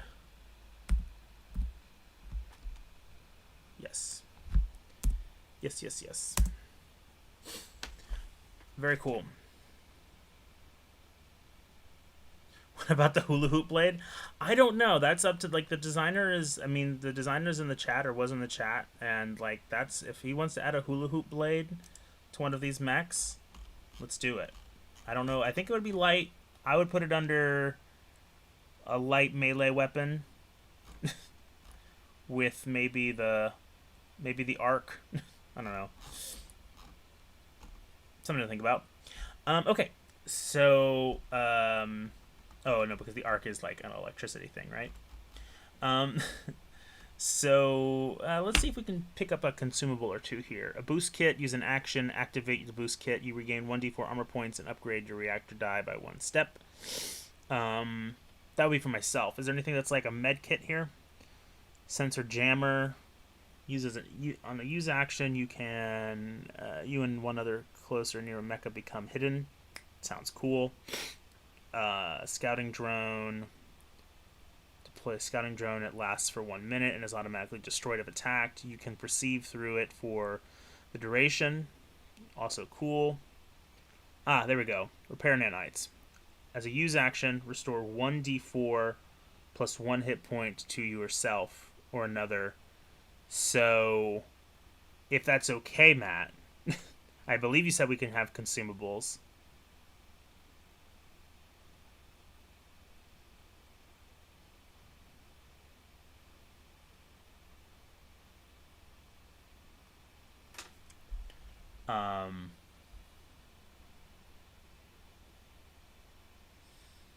I would like some repair nanites. If I may, sir. I would love some repair nanites, but if not, I know where to get them. I know I can get them, and I will work real hard for them. I promise. Other than that, explosive rounds, don't really care. I'm not gonna be trying to shoot. I'm not. That's not my. It's not. It's not who Maddie is. Though maybe a little bit. I do love the idea of an arc grenade.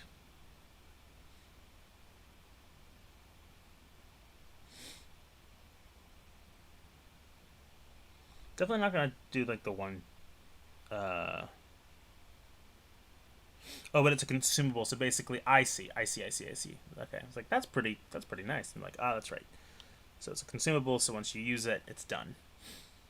That's cool. Maybe there's something up here that I would like from that, but I'm not gonna worry too much. I'd like some repair nanites. Maybe one or two of these, and a sensor jammer maybe.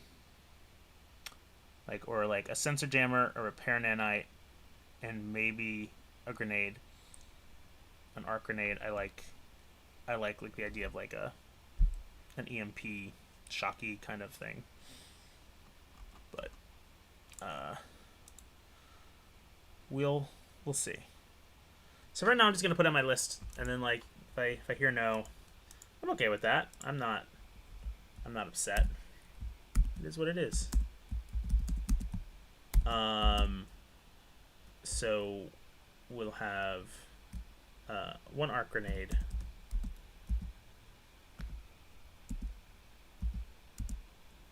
No, if we're being completely honest, two repair nanites, one signal jammer, if at all possible. I know they get used on use, or consumed on use, so yeah, and this can change. Let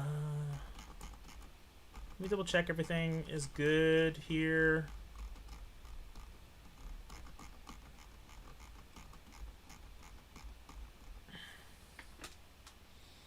Roll abilities. Choose a pilot, choose a chassis, choose a module, buy equipment. Gaining levels. Don't worry about that. Reactor die armor points. Number of ones. 1, 2.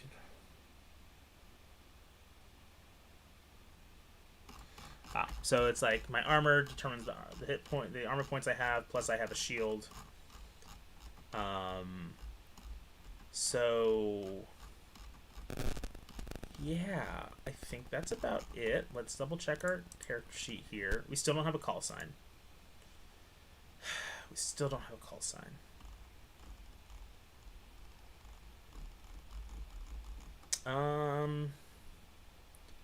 Well, as we wind down tonight, let's think about our call sign, and then we will call it a day. So I was like into Raven, but like if I was like purely just like a roguish type mech or whatever, that would be the case. But no, I think I do like the idea of like, there's the idea of Paladin Saladman. Okay, Ben.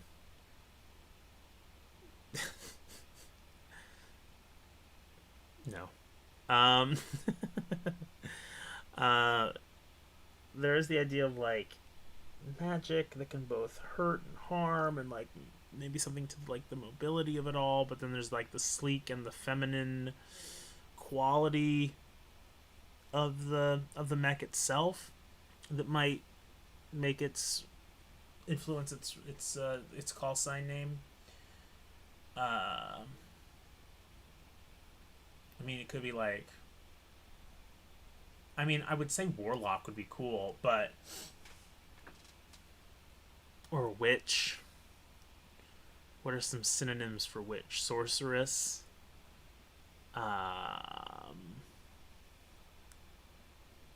It's truly the only rhyme I could think of other than Paladin. No, I'm not gonna sit here thinking about rhymes, or I'll never think of a call sign. Oh boy. So like, which priestess? Uh,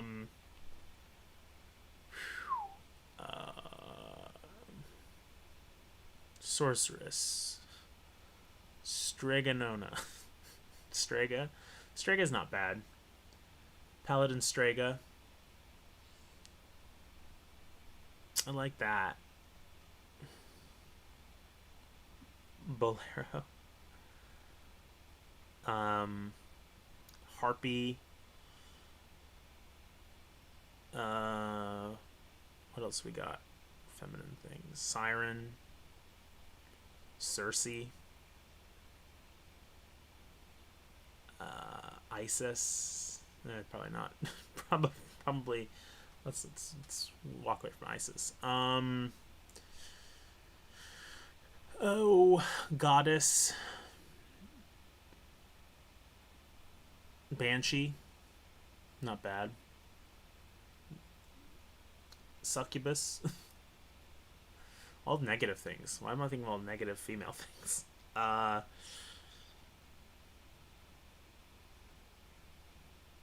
I feel like if I was on the other end of chat right now, I'd think of like 20,000 great things.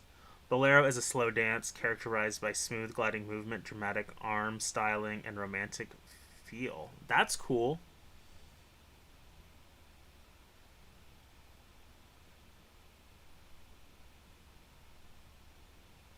I like the idea of using a dance term.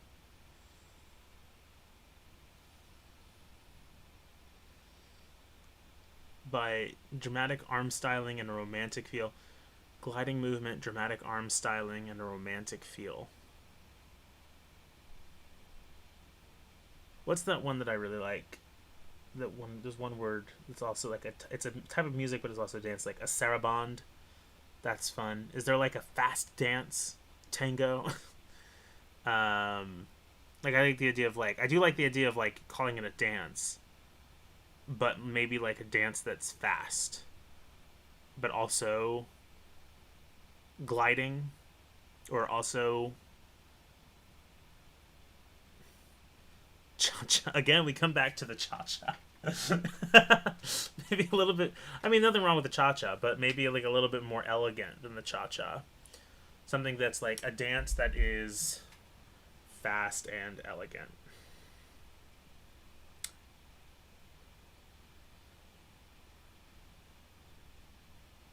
Saraband, bourrée, gavotte. Paladin sarabande is a little minuet. Not bad.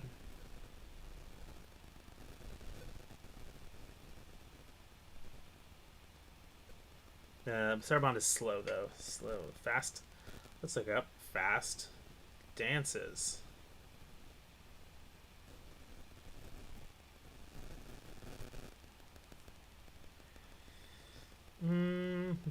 Historical dance. A ballet. No. Baroque. I like the idea of Paladin Baroque. I don't know why. Latin rhythm. Bolero. Mambo. Rumba. Bachata. Corridos. Cumbia. Duranguense.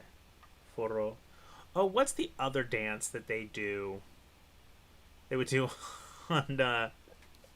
What's the dance that they would do on Dancing with the Celebrities or Dancing with the Stars?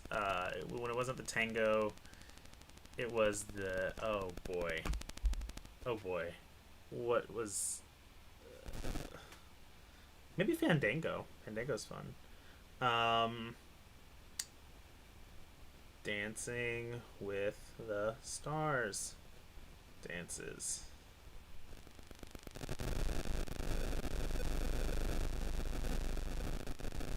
That's not giving me what I wanted to. Styles. Foxtrot. Well, Foxtrot is also like a call sign. So that could be good. And same thing with tango. Paso doble. It's a two-step, basically. So that's what I was thinking of. Rumba, samba.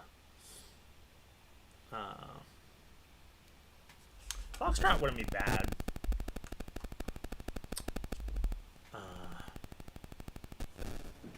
Let's one more time just look at historical dances.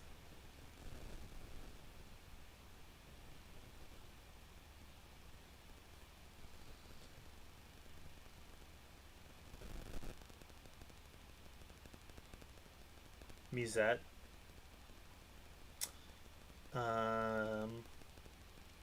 Canary, Chacon.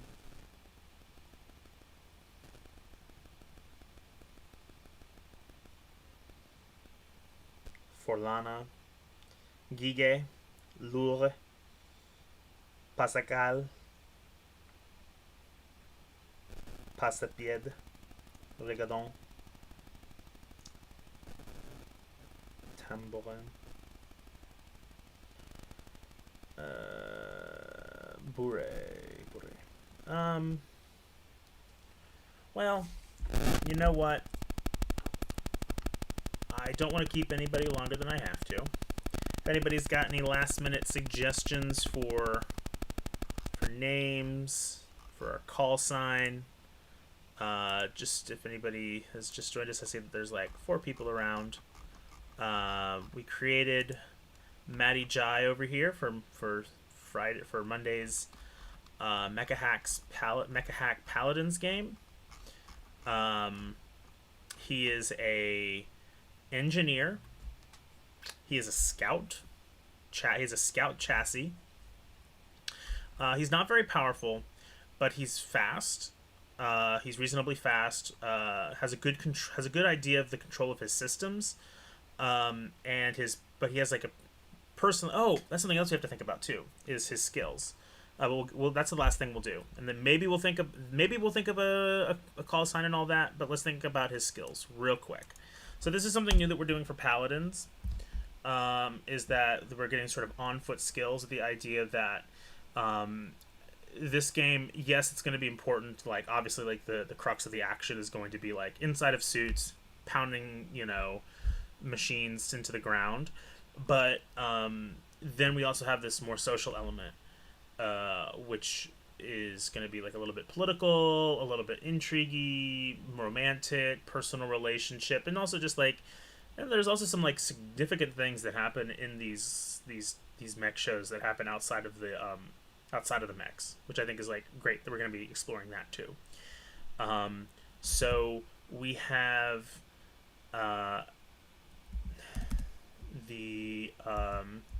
so we're gonna choose 2 on foot skills that essentially are going to give us bonuses to testing one of these abilities if it matches said skill. Hand jive, how dare you? The list that we have is so at pilot creation, choose 2 skills to boost. These boosts apply a +2 increase to a particular skill set, enhancing the chance of success for specific tasks. These skills are intended to be used outside of your mecha, but can of course apply inside the cockpit when appropriate at the GM's discretion. So we have the power skills, which are probably not going to be his, which are athletics and combat. Now, there was a thought in my mind that maybe Matty J at some point was kind of like, part of his like discipline problem is maybe he was like a roughhouser, but as much as I would love to like play against that type and play against his stats, and like, the one time he's like a little bit above average with powers and he's fighting somebody, I mean maybe combat, maybe like martial arts and stuff like that, he is like when he starts to shine, but even then he's not gonna be great. Mobility, acrobatics, and stealth. I know that we have somebody that's going to be like being really good at stealth and maybe even the espionage thing. So maybe like trying to stay out of that lane. Definitely with the stealth, even though that's like definitely his mech's ability. His mech is very good at stealth, and maybe that's him overcompensating with his like ability to sneak around in his day-to-day life. But I mean, he did have that. That was that part of him that was like sneaking out of this. You know, getting out of the sneaking out of the installation to go to the the seedier parts of town, to the clubs, to the meeting his boyfriend, yada yada yada. Acrobatics could be cool, flipping, jumping, dodging. That might be appropriate given that he's like maybe like had to like climb out and like move around and be accessible to like different parts of town. Espionage is where we have sort of hacking, slicing, disabling, laying traps, setting demolitions. Could be cool. Could be cool. I mean, there's obviously there's that sneaky element again, but possibly not. Intellect, knowledge, tactics, education, willpower. If he's had the same amount of education as anybody else in this installation. He might be a little bit smarter than usual, though I tend to always play very smart characters with like a lot of intellect, so I might move away a little bit from that. I mean, he's already got a pretty good idea of systems. I mean, he is an engineer, so that might be... It's also the willpower. Yeah, maybe. I think he's more of like an experimenter or more hands-on than he is like theoretical. Coax, intimidate. I know I could also just go full presence with this kid, which might be interesting. Which is kind of how I always play characters, but it is to my... It kind of makes sense with him. He has like a lot of street smarts. So the coax, the intimidating, the charm, the inspiring might be cool. The intrigue is definitely something that I was considering. So that would be like deceiving, persuading, negotiating, and navigating politics. The rebellious edge to him, I think, is where that comes out, and his ability to obviously the deception part allows him to kind of exploit that rebellious part that he had, where he was sneaking out without becoming like a stealth character. And because I'm the most interested in like interacting with the politics of this world, me personally as a character as a player would like to have the ability to succeed in that aspect of the game. So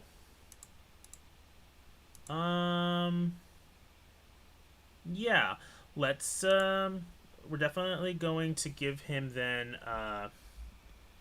intrigue. We know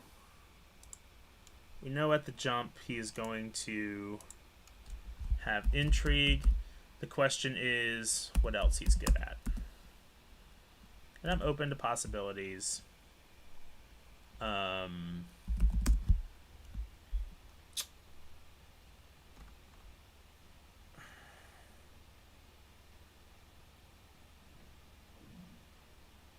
thinking maybe...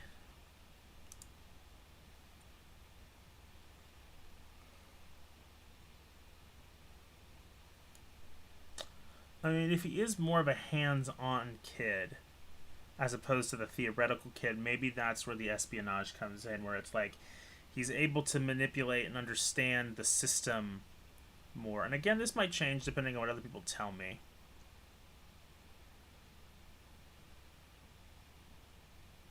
I don't want to like necessarily min-max him, but I do want him to be good at stuff. I want him to be... This is a very light system, and so you don't get a lot of chances to...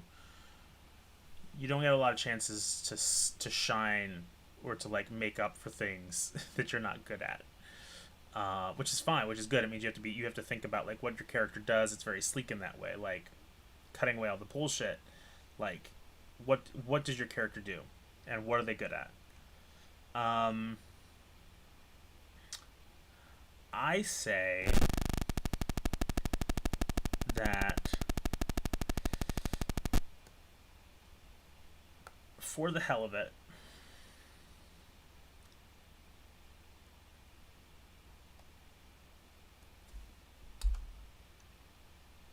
I think I'm down to either acrobatics. I'm back down to acrobatics, espionage, or coax. That's where I'm at right now. So we're either gonna go like full presence kid, like just getting 17 on all these rolls, like just charismatic, like all that, or we're leaning a little bit more into his abilities as an engineer and what makes him a good engineer, or we're making it a little bit more flexible, a little bit more. We're kind of making it kind of feeding in more to how he acts as like a scout. I think what we'll do is, for now,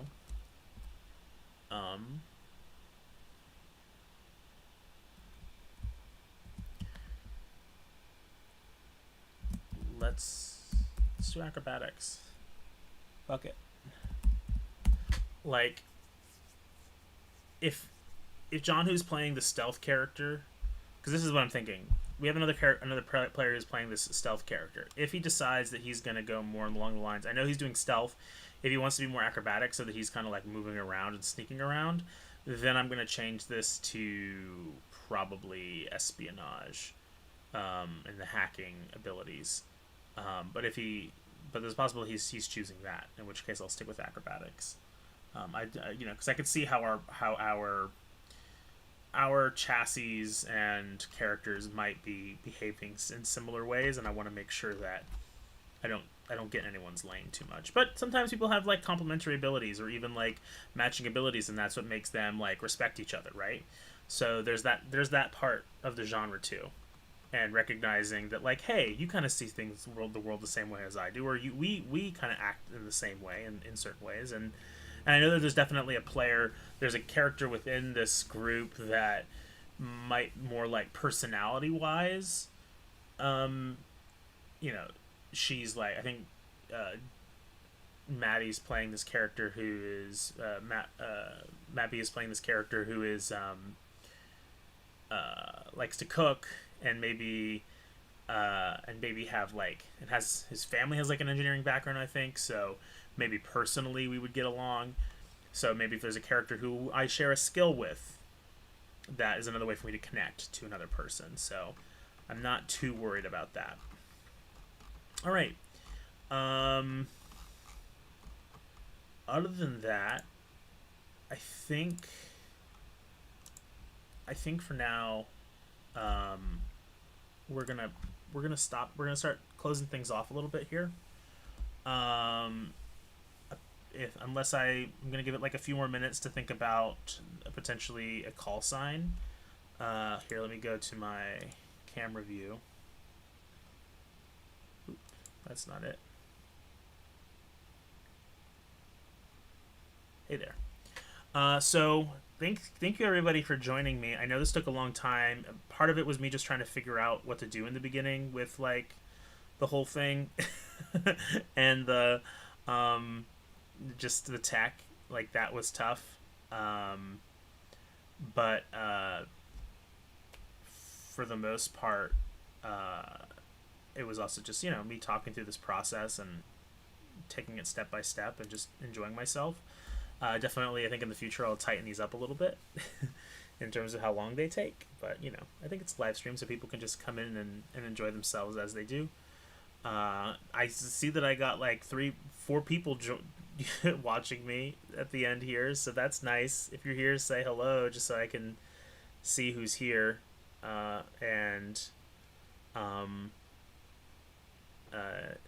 know Matt joined us at some point, and I appreciate that. Thank you so much, Matt. Ben, my roommate's been bothering me all night, which is like nothing new. And yeah, any questions, any observations about Maddie, or how we're looking to play him, or any suggestions?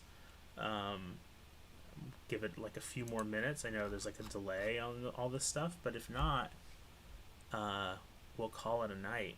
I feel bad that we would be calling it a night without having a call sign, but I might just have to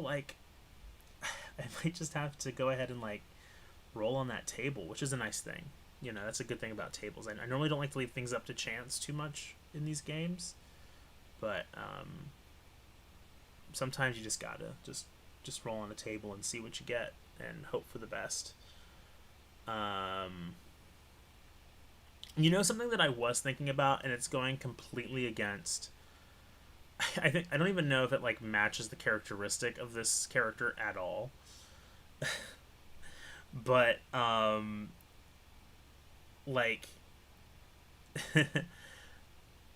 because not something that kind of plays into like the Egyptian thing with Maddie, or his name at least, and that's not too like on the nose, I think, is the word cataract, which obviously has like a connotation with like eyes, so maybe that's dumb, but like, you know, it's just basically this like really powerful waterfall. But maybe that's just too straightforward for a character or a machine that's built to be sneaky and move in and out like that. So I don't know, something to think about.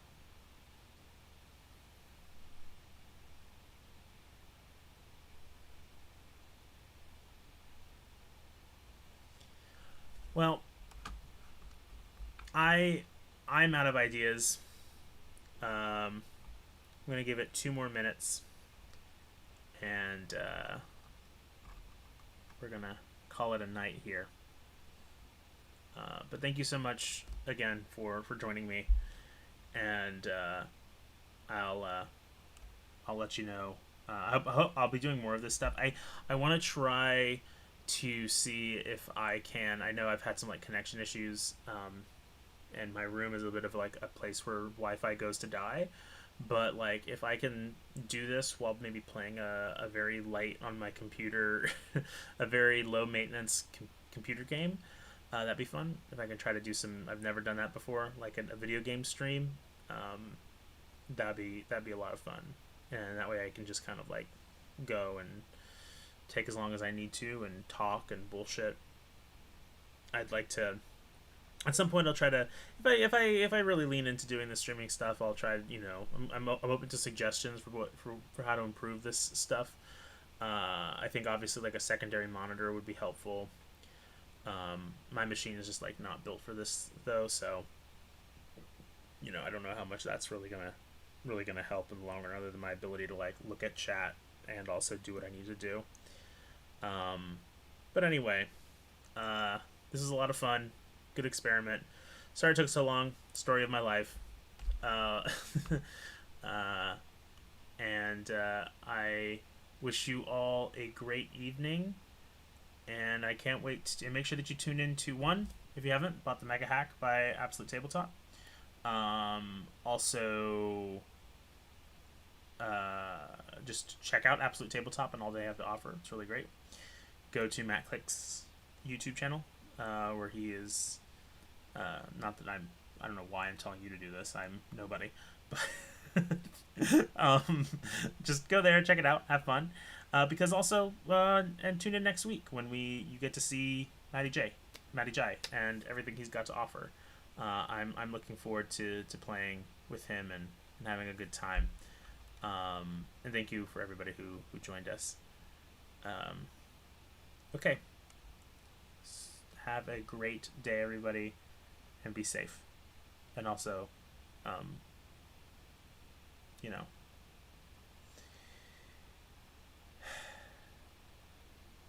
I'm sorry.